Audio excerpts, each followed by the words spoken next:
Now there's some people who believe on the Sabbath. Yes, they believe the Sabbath. But they think they're free to choose any day of the week.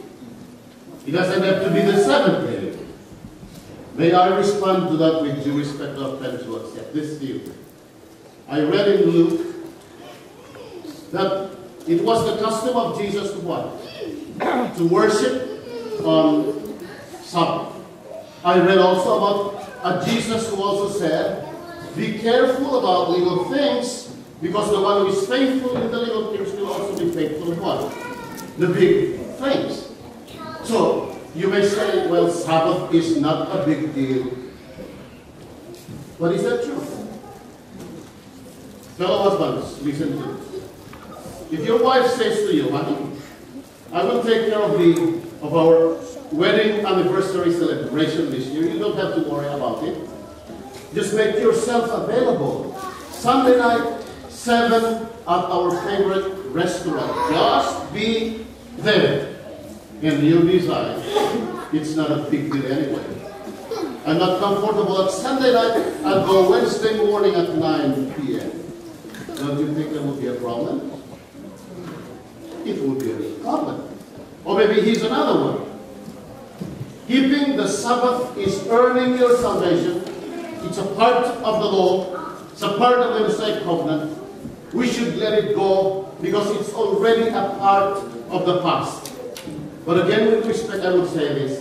The first time I read about the Sabbath in Genesis chapter 2, I found out that it has been instituted many centuries before the Mosaic covenant. By the seventh day, God had finished the work. He had been doing so on the seventh day. He rested from all his work, and God blessed the seventh day and made it holy. Because on it he rested from all the work of creating that he had done.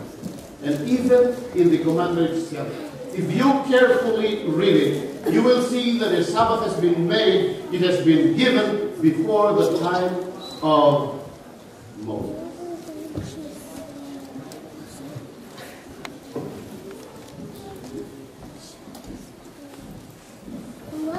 Friends, the Sabbath is indeed a relational call for a day of rest.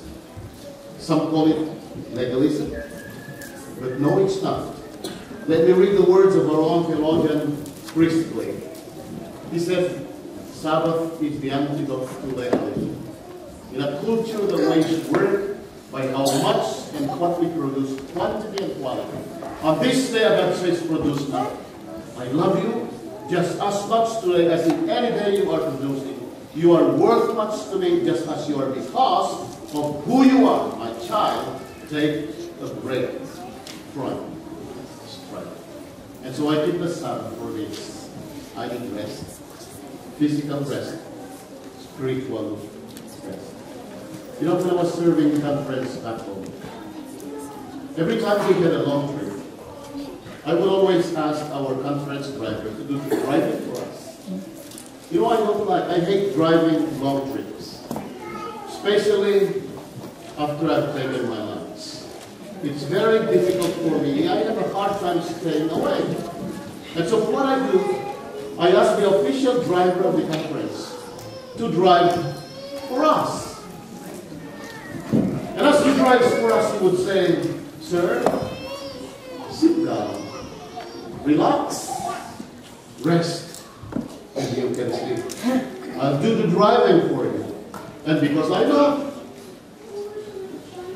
know that he will stay awake, I take a good rest. And most of the time I say, wait, where are we now? And now it's Saturday, Sunday. And then I sleep again. And then, where are we now? We're close to our destination. You know, friends, if you ask me why I keep the Sabbath, I keep the Sabbath because I need rest.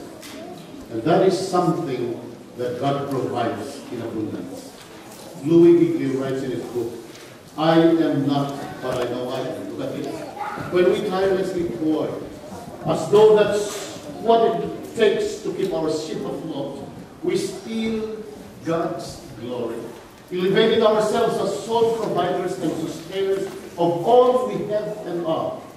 By refusing to slow down and bring things to a halt, we're telling God that He is not enough for us. And this, Gideon says, is why Sabbath and worship go together. Because our very act of keeping the Sabbath involves glorifying God in explaining to Him to the right, exalting Him to the right place as head of our lives.